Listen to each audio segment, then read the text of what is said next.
안녕하세요. 축구 전문 기자 한준입니다. 손흥민 선수가 토트넘 허스퍼 복귀와 동시에 승리의 주인공이 됐습니다. 브라이튼 앤 호브 알비온과 2023-2024 시즌 프리미어리그 24라운드 경기에서 후반 추가 시간 결승골을 어시스트하며 올 시즌 리그 6호 도움 18호 공격 포인트를 기록했는데요. 이를 통해 프리미어리그 역대 공격 포인트 21위라는 대기록을 세웠습니다. 도움 순위도 공동 10위로 끌어올리면서 최고의 기회 창출, 최고의 플레이메이커로서의 모습도 보여주고 있는 손흥민 선수인데요. 이번 브라이튼과의 경기는 후반 중반에 교체 출전했기 때문에 출전 시간이 20여 분밖에 되지 않았지만 최고의 경기 영향력을 보이면서 영국 공영방송 BBC가 선정한 경기 최고의 선수로도 선정됐습니다. 손흥민 선수의 활약에 대한 영국 현지 매체와 해외 팬들의 반응, 평점, 세부 기록까지 총정리해드리겠습니다. 토트넘 허스퍼가 전반 17분 파스칼 그로스에게 선제골을 페널티킥으로 허용하면서 어려운 경기를 펼쳤는데요. 61분에 파페사르의 동점골이 나왔고 62분에 손흥민 선수가 투입된 이후 후반 추가 시간 종료 직전인 96분 브레넌 존슨 선수의 결승골, 역전골을 손흥민 선수가 어시스트하며 2대1로 승리했습니다. 이번 승리로 승점 47점을 얻게 된 토트넘이 아직 경기를 치르지 않은 에스턴 빌라를 제치고 4위까지 올라왔고요. 선두 리버풀이 같은 날 승리를 거두면서 승점 54점이 됐으나 승점 차이는 7점, 아직 현실적으로 우승 경쟁 추격할 수 있는 상황입니다. 보시는 사진은 손흥민 선수가 교체 출전을 위해 조끼를 벗는 상황인데 대형 태극기를 펼쳐들며 응원하는 팬들 그리고 현지 팬들이 모두 기립하면서 손흥민 선수의 투입을 박수로 맞이하고 기대하는 모습을 볼 수 있습니다. 이날 경기 결과를 손흥민 선수가 지배했다는 것은 영국의 주요 방송사와 공식 채널, 트위터 상에서도 볼 수 있는데요. 영국 내에서 스카이 스포츠와 더불어 프리미어리그 중계권을 갖고 있는 방송사죠. TNT 스포츠는 토트넘의 경기가 끝난 이후 62분에 손흥민 선수가 교체로 들어가 96분에 결승골을 어시스트했다. 그의 스타일로, 그만의 모습으로 경기에 복귀를 알렸다. 자신의 복귀를 알렸다라고 소개했고 이 게시물의 댓글에도 인크레더블 믿기지 않는 활약이다라는 팬들의 반응이 있었고 Son is a GOAT. 손흥민 선수는 역대 최고의 선수다라고 축구계 역사상 최고의 선수 중 한 명이라는 평가까지 나오고 있습니다. 스페인어를 사용하는 한 팬의 반응도 인상적인데요. 그가 뛰어 들어가면서 돌파해 가면서 보여줬던 그 어시스트, 순수한 퀄리티이며 동료에게 만들어줬던 천재적인 패스였다라고 이제 소개하면서 하트까지 보내고 박수까지 보내며 손흥민 선수에게 찬사를 보냈습니다. 프리미어리그 공식 판타지 계정 역시 누가 돌아왔는지 보라 라고 소개하면서 이제 손흥민 선수가 돌아왔으니 다시 당신의 판타지 리그 팀에 손흥민 선수를 포함할 때가 됐다라고 알리기도 했고요. 영국 공영방송 BBC 스포츠 역시 손흥민 선수가 토트넘을 구했다라고 소개하며 TNT 스포츠처럼 62분 손흥민 선수가 들어와서 다시 뛰자 독려하는 그런 모습들과 더불어 결승골을 96분에 어시스트한 이후 셀러브레이션을 하는 사진을 합성해서 포스터로 만들어 소개하기도 했습니다. 이날 경기 손흥민 선수의 복귀에 대해서는 영국의 프리미어리그 현지 중계 역시 시작부터 크게 관심을 보였는데요. 손흥민 선수가 팀의 주장으로서 선발 출전하지는 않았지만 선발 출전한 선수들이 터널에 서 있을 때 부주장인 로메로 선수에게 다가가 메시지를 전하고 또 격려를 하고 많은 선수들에게 주장으로서의 역할, 기합을 불어넣고 또 파이팅을 불어넣는 그런 모습들이 있었습니다. 무게감, 주장으로서의 존재감을 확실하게 보여줬고 이런 모습들이 최근 손흥민 선수가 없는 가운데 맨유전 무승부, 에버턴전 무승부 좀 이길 수 있는 경기들을 끌고 가지 못했고 맨시티와 FA컵 탈락 등 아쉬운 결과를 얻었던 토트넘의 반전 열세가 될 수 있다는 것을 보여주기도 했는데요. 경기를 마치고 나서는 함께 아시안컵에 참가했고 또 우승의 꿈을 이루지 못한 채 돌아온 일본 대표 선수 브라이튼 공격수 미토마를 끌어안고 두드려주고 위로해주는 모습도 있었어요. 개인적으로 마음고생도 심했을 미토마이기도 하고 본인도 힘들었겠지만 더 힘든 시간을 보낸 개인적인 경기력까지 떨어지면서 비판을 받았던 미토마를 좀 위로해주는 모습도 굉장히 인상 깊었는데요. 이날 경기 프리미어리그 공식 사이트에서 소개한 MOM, 맨 오브 더 매치는 페드로 포로였습니다. 팬투표를 통해 결정이 됐는데 손흥민 선수가 투표에 없었기 때문에 아마 선정되지 못한 게 아닐까라고 생각이 들어요. 기본적으로 이 10명의 후보자, 토트넘 5명, 브라이튼 5명 중에 선발 출전한 선수들만 후보군에 들다 보니까 손흥민 선수가 투표 대상이 되지 못해서 맨 오브 더 매치에 선정되지 못했는데요. 페드로 포로가 49.3%, 동점골을 넣은 파페사르가 23.3%, 브라이튼의 선제골을 넣은 그로스가 11.2% 등이었습니다. 페드로 포로 같은 경우에 이날 경기 사실 개인적으로는 이전에 비해 많이 날카롭지 못했고 조금은 아쉬운 모습도 후반전에 많이 있었거든요. 공격적으로 특히 슈팅도 없었고 결정적인 키패스도 없었는데 다만 수비적으로 굉장히 분전했던 모습들, 클리어링 4회, 가로채기 2회, 태클 3회 등의 이제 분투를 했던 부분들이 조금은 좋은 평가를 받은 것 같습니다. 경합 6번 중에 3번 승리했고 공중볼 경합도 2번 하면서 2번 승리했던 모습들이 있었는데 다만 패스 성공률이 73%에 불과했고 8번의 크로스 연결이 단 한 번도 이어지지 못한 부분들은 공격적으로는 아쉬웠다라고 할 수 있겠는데요. 영국의 프리미어리그 주간 방송사인 스카이 스포츠 같은 경우에는 결정적인 동점골로 역전승의 발판을 만든 파페사르에게 평점 8점을 주면서 플레이어 오브 더 매치로 선정했고 교체 투입되어서 이제 역전 결승골을 합작한 손흥민 선수와 존슨 선수가 함께 평점 7점으로 두 번째로 높은 점수를 받았습니다. 그 외 선발 출전한 선수 중에서는 골키퍼 비카리오도 7점, 부주장 로메로 7점, 전방에서 비록 결정력은 아쉬웠지만 굉장히 많은 압박과 연계 플레이를 통해서 고군분투했던 히차이성에게도 7점을 줬는데 흥미로운 것이 프리미어리그 공식 MOM으로 선정된 페드로 포로는 그저 준수했다라는 6점을 받은 것이거든요. 사실 포로가 후반전에 조금 부진했기 때문에 이런 평가를 받은 것 같고 이날 경기는 벤탄쿠르나 메디슨 같은 경우도 조금은 불안정한 모습들을 보이면서 평점 6점으로 좋지 않은 평가를 받았습니다. 영국의 매체들이 준 평점을 보면요. 풋볼 런던, 영국의 런던 지역 축구 전문 매체 알레스테어 골드 기자는 손흥민 선수에게 평점 7점을 줬습니다. 대부분의 매체들이 일단은 선발 출전한 선수들에게 높은 점수를 줬고 특히 사르에게 높은 점수를 준 가운데 손흥민 선수에게는 두 번째로 높은 점수를 주고 있었는데요.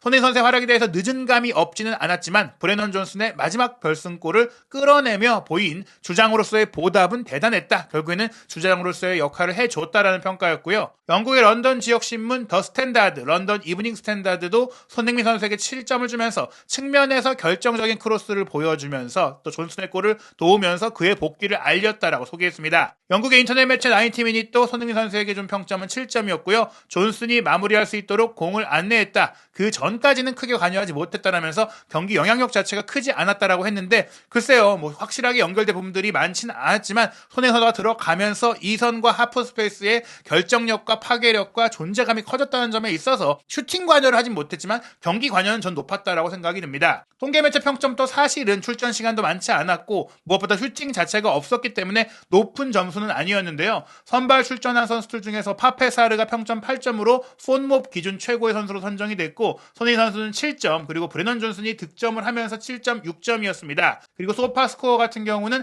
메디슨에게 7.8점으로 경기 최고의 선수 선정 최고 평점을 줬고요. 그리고 교체 출전한 존슨 결승골의 존슨이 7.5점 손흥민 선수가 7.1점이었습니다. 손흥민 선수의 개인적인 세부 기록을 보면 62분에 공식적으로 교체 투입한 것으로 표기가 되면서 28분을 소화했는데 한 개의 도움을 기록했죠. 슈팅이 한 번도 없었다. 슈팅 기회가 없었고 드리블 시도도 없었다. 이런 부분들 때문에 아마도 높은 점수를 받지 못한 것 같습니다. 다만 패스 성공률 비록 12번이긴 하지만 한 번밖에 미스가 나오지 않는 또 한 번의 대단한 완벽하고 정밀한 플레이를 통해서 92%의 패스 성공률을 기록했고요. 그 중에서도 2개의 키패스가 있었고 그 중에 하나의 어시스트가 나올 정도로 정말 치명적인 활약을 했다.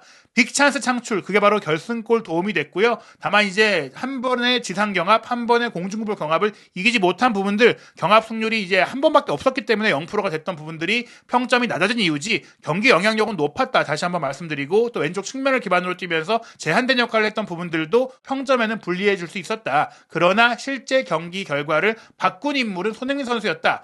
그렇기 때문에 영국의 공영방송 BBC 스포츠가 현지 거주 팬들의 평균 평점을 통해 내린 플레이 오브 더 매치는 손흥민 선수가 됐는데요. 평균 평점 7.57점으로 압도적인 경기 최고의 선수로 선정이 됐습니다. 결승골을 기록한 브레넌 존슨이 7.29점, 동점골을 넣은 사르가 6.90점이었기 때문에 득점한 선수들보다 손흥민 선수의 영향력이 컸다라는 평가인데요. 이날 영국 BBC의 파이널 스코어에 출연해서 경기를 해설했던 브라이튼 출신, 공격수 출신 글렌 머레이 역시 손흥민 선수의 패스가 완벽했기 때문에 브레넌 존슨이 득점할 수 있었고 초반의 경기 내용에서 뒤지던 토트넘이 후반전에 더 좋은 모습을 보이면서 승리한 것, 보상을 받을 수 있었던 것, 결국에는 경기의 흐름을 바꾼 것이 손흥민 선수였다라고 평가한 것입니다. 무엇보다 주목할 세부 기록이 있는데요. 바로 이런 기록들, 경기 평점이나 일반적으로 제공되지 않는 기록인데 손흥민 선수가 교체로 들어간 선수임에도 불구하고 이날 경기 득점 찬스 패스 기록에서 전체 1위를 차지했어요. 심지어 이날 경기는 손흥민 선수가 세트피스를 처리하지 않았음에도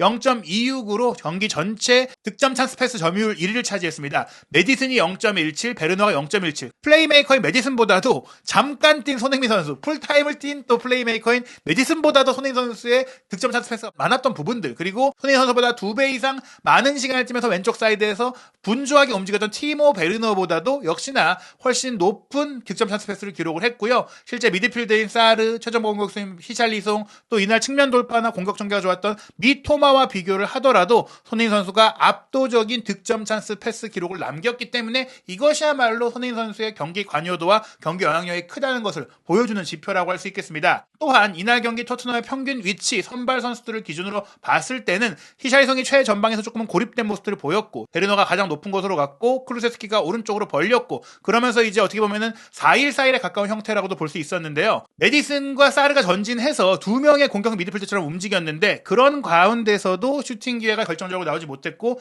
특히 선수들의 점유 규격을 보면은 공이 있을 때나 없을 때나 하프 스페이스 지역이 조금 비어있는 부분들, 공이 없을 때는 사실 베르너 선수가 전방에서 굉장히 열심히 압박을 해줬고 히샬리송도 수비 지역까지 내려와 주면서 수비 가담을 열심히 해주는 부분들이 있었지만, 공을 소유했을 때는 베르너와 히샬리송, 베르너와 사르 이 사이 공간이 잘 활용되지 못했어요. 특히 우도기가 올라와서 인버티드 풀백으로 활용하는 과정에서 베르너와의 연계라든지 이런 부분들이 좀 잘 맞지 않았던 부분들, 물론 베르너와 이델 패스를 주고받는 장면들이 있었지만 이 장면이 골과 슈팅과 결정적인 상황으로 연결되지 못했던 것은 결국에는 공격 하프 스페이스 지역을 확실하게 좀 활용하지 못했다. 또 하나 주목할 것이 하이 턴오버, 상대 지역 40m, 상대 골문 40m 이내에서 공을 빼앗아낸 전방 압박 기록이 토트넘이 10개로 브라이튼의 8개보다 많았지만 정작 이 상황에서 슈팅을 끌어낸 것은 2회로 브라이튼이 더 많았거든요. 토트넘은 전방 압박 성공 이후 슈팅으로 가져가는 신속성과 정확성이 부족했는데 이 부분 역시 손흥민 선수의 부재로 인한 기록 차이였다라고 볼 수 있겠습니다. 실질적으로 손흥민 선수의 영향력을 볼 수 있는 부분 중에 또 하나가 기대 득점과 기대 위협의 그래프인데요. 실시간으로 봤을 때 전반전은 오히려 브라이튼이 기대 득점과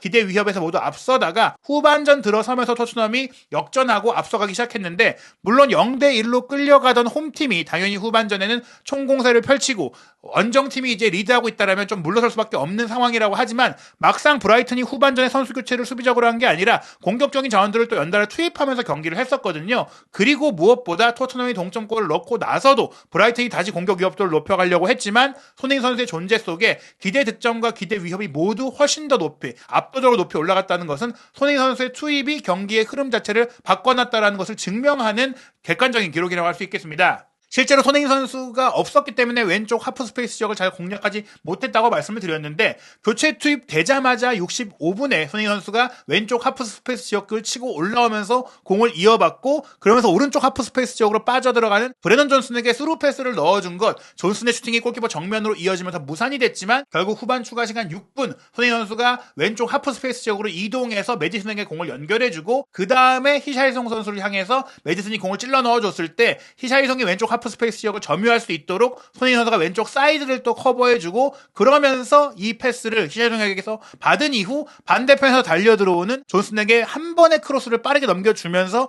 골을 끌어냈다. 말씀드린 대로 손흥민 선수가 없을 때 드러났던 전술적인 문제, 동선적인 문제, 개인 퀄리티의 문제를 모두 해결해주면서 결국엔 골을 만들고 차이를 만든 것이 손흥민 선수였다라고 할 수 있겠습니다. 그리고 이날 경기 손흥민 선수가 프리미어리그 통산 58호 도움을 기록하면서 현재 프리미어리그 역대 도움 공동 26위에 올라 있는데요. 이제 2개의 도움만 더 추가하면 통산 60호 도움이 되고, 60호 도움이 되면은 역대 도움 24위를 단독으로 차지하게 되고, 이제 여기서 3개만 더 추가하면 역대 도움 공동 20위권까지 올라갈 수가 있는데, 주목할 부분은 역대 공격 포인트 기록입니다. 손흥민 선수의 프리미어리그 역대 득점은 115골이거든요. 이 기록이 또 대단한데 이 기록을 합쳐놓으면 무려 173개의 공격 포인트를 포인트를 기록하고 있는 것이고, 이 기록은 프리미어리그 역사상 최고의 플레이메이커로 불리는 케빈 더브라이너의 기록을 이미 2개나 넘어선 것입니다. 케빈 더브라이너가 역대 65득점 106도움으로 171개의 공격 포인트를 기록하고 있거든요. 물론 경기당 공격 포인트는 0.69개고 또 최근 부상으로 빠진 경기들이 있었죠. 앞으로의 또 기록이 또 좋아지고 있기 때문에 손흥민, 케빈 더브라이너가 현역으로서 역대 공격 포인트 20위권 진입을 함께 노릴 수 있는 선수이기는 한데요. 현재 손흥민 선수가 프리미어리그 역대 공격 포인트 공동 21위인데 이제 20위에 있는 선수가 이제 레스터시티가 2부 리그로 내려간 가운데 제이미 바디가 136득점 44도움으로 180개를 기록하고 있어요. 손흥민 선수가 이제 7개만 추가하면 역대 공격 포인트 20위로 들어갈 수 있고, 이것은 커리어 내에 혹은 올 시즌 안에 충분히 달성할 수 있는 기록이라고 볼 수 있겠습니다. 프리미어리그 역대 공격 포인트 20위 안으로 들어간다는 것만으로도 프리미어리그 역사상 최고의 공격수 중 한 명이라는 것을 인증할 수 있는 부분이라고 볼 수 있겠고요. 또 역대 득점 순위, 역대 도움 순위도 계속해서 올라갈 수 있기 때문에 손흥민 선수가 은퇴 이후 프리미어리그 명예의 전당에 입성하는 것은 시간 문제다라고 볼 수 있겠습니다. 물론 손흥민 선수에게 지금 중요한 것은 우승 트로피이고, 또 어떻게 보면은 개인적으로 또 한 번 프리미어리그 득점왕을 달성하면서 뭐 역대 몇이다 이런 것보다도 좀 정상에 등극하는 것을 좀 보고 싶은 팬들이 많을 것 같은데요. 말씀드린 대로 이번 경기 승리를 통해서 선두 리버풀과의 승점 차이를 7점으로 좁혔기 때문에 토트넘은 후반기 프리미어리그만 치르기 때문에 손흥민 선수가 온전히 체력을 프리미어리그에 쏟는다면 충분히 우승에도 도전할 수 있지 않을까, 또 득점왕을 또 한번 차지할 수 있지 않을까 기대해 봅니다. 이날 경기 엘링 홀란이 맨시티에서 멀티골을 기록하며 득점을 16골로 늘리면서 손흥민 선수와 차이가 4골로 늘어나긴 했지만 손흥민 선수 역시 몰아치기가 충분히 가능한 선수다라는 것도 기대해 볼 수 있겠습니다. 손흥민 선수의 다음 경기는 2월 18일 일요일 0시에 있을 울버햄튼 원더러스와 프리미어리그 25라운드 홈 경기입니다. 황희찬 선수가 종아리 근육 부상으로 인해 브렌트포드와 24라운드 경기에 결장했는데요. 토트넘과 울브스의 경기, 손흥민 선수와 황희찬 선수의 맞대결이 이루어질 수 있을지, 두 선수 모두 또 골맛을 보면서 맹활약할 수 있을지 한준TV와 함께 2014년의 프리미어리그 모든 소식도 확인하시기 바랍니다.